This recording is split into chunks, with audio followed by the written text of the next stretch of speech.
नमस्कार। भारत जैसे विशाल देश को समझना हो तो कहां से शुरू करें? हजारों तस्वीरों से? नहीं, बल्कि कुछ ठोस और बुनियादी तथ्यों से। तो आइए आज हम मिलकर भारत की एक ऐसी तस्वीर बनाते हैं जो आंकड़ों और सच्चाइयों पर बनी हो। तो ये सफर शुरू कैसे होगा? देखिए, किसी भी मजबूत इमारत की तरह हम इसकी नींव से शुरू करेंगे, यानी भारत की प्राचीन जड़ों से।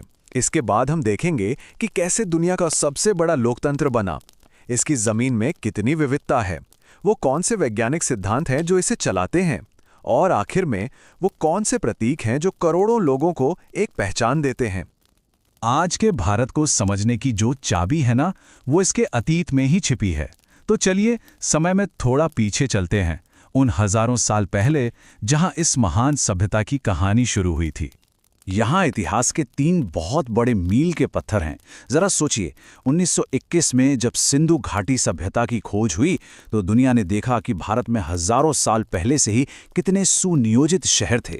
फिर वेदों का ज्ञान आया जिसने दार्शनिक विचारों की नींव रखी, और उसके बाद चंद्रगुप्त मौर्य जैसे शासकों ने पहले महान साम्राज्यों को खड़ा किया। ये सिर्फ तारीखें नहीं हैं, ये सभ्यता के विकास के अलग अलग पड़ाव हैं। ऋग्वेद सिर्फ एक किताब नहीं है, सोचिए, ये तो ज्ञान का एक पूरा का पूरा पुस्तकालय है जिसे 10 अलग अलग हिस्सों या मंडलों में बांटा गया है। ये हमें बताता है कि प्राचीन भारत में ज्ञान को कितनी व्यवस्थित और गहराई से समझा जाता था। यही भारत की बौद्धिक विरासत का आधार है। अच्छा, तो प्राचीन साम्राज्यों और दर्शन से निकलकर अब हम सीधे उस दौर में आते हैं जहां भारत ने अपनी आधुनिक पहचान बनाई, दुनिया के सबसे बड़े लोकतंत्र के रूप में। पर यह हुआ कैसे?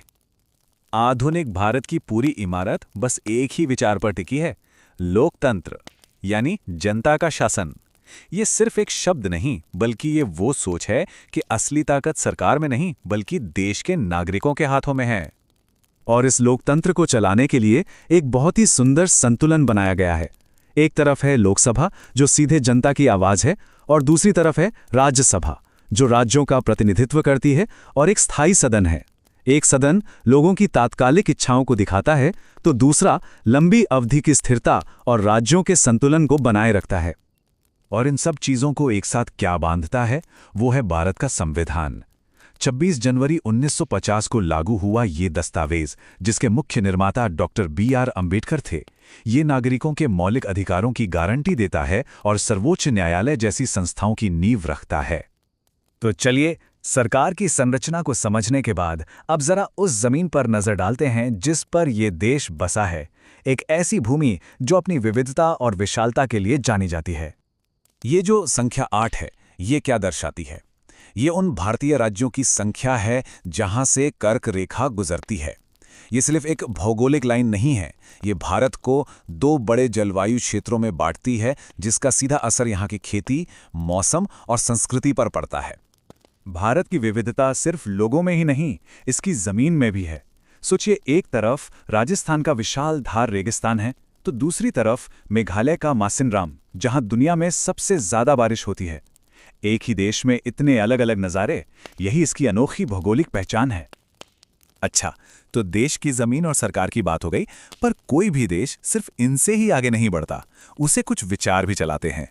तो अब हम कुछ ऐसे ही मौलिक, वैज्ञानिक और आर्थिक सिद्धांतों को देखेंगे जो भारत और पूरी दुनिया को आकार देते हैं। एक बहुत ही बुनियादी सा सवाल है, हमारे सूर्य और बाकी तारों को ये ऊर्जा आखिर मिलती कहां से है? इसका जवाब सिर्फ खगोल विज्ञान का नहीं, बल्कि पृथ्वी पर हमारे वजूद का भी राज खोलता है। तो जवाब है नाभिकीय संलयन। ये वो प्रक्रिया है जहां परमाणु आपस में जुड़कर बेहिसाब ऊर्जा पैदा करते हैं। यही वो आग है जो हमारे सूरज को अरबों सालों से जला रही है और हमें रोशनी और गर्मी दे रही है। अब ब्रह्मांड की विशालता से हटकर जरा जीवन के सबसे छोटे स्तर पर आते हैं। हर जीवित चीज का एक जैविक ब्लूप्रिंट होता है। वो क्या है जो तय करता है कि हम कौन हैं? ये है DNA, यानी जिंदगी का कोड। इसकी दोहरी कुंडली वाली संरचना की खोज वॉटसन और क्रिक ने की थी। इस एक खोज ने जीव विज्ञान की दुनिया में क्रांति ला दी, जिससे हमें जीवन के रहस्यों को समझने की एक नई चाबी मिल गई। अब आते हैं जरा अर्थशास्त्र पर। हम अक्सर सुनते हैं कि किसी देश की अर्थव्यवस्था बढ़ रही है। इसका असल में मतलब क्या होता है? ये सब पता चलता है GDP से, यानी सकल घरेलू उत्पाद से। ये एक तरह से देश का इकोनॉमिक रिपोर्ट कार्ड है। हमारी तस्वीर अब लगभग पूरी हो चुकी है। अब बस कुछ आखिरी स्ट्रोक्स की जरूरत है। चलिए उन प्रतीकों को देखते हैं जो भारत की पहचान और उसके मूल्यों को दर्शाते हैं और करोड़ों लोगों को एक साथ जोड़ते हैं। भारत का राष्ट्रीय पशु बाघ, ये सिर्फ एक जानवर नहीं बल्कि ताकत, शान और हिम्मत का प्रतीक है। और राष्ट्रीय पक्षी मोर, अपने शानदार रंगों और अंदाज के साथ ये सुंदरता, गर्व और शान को दिखाता है। राष्ट्रीय फूल कमल, ये एक बहुत शक्तिशाली प्रतीक है। कीचड़ में खिलने के बावजूद ये हमेशा पवित्र और सुंदर रहता है, जो हमें याद दिलाता है कि मुश्किल हालात में भी पवित्रता और ज्ञान हासिल करना मुमकिन है।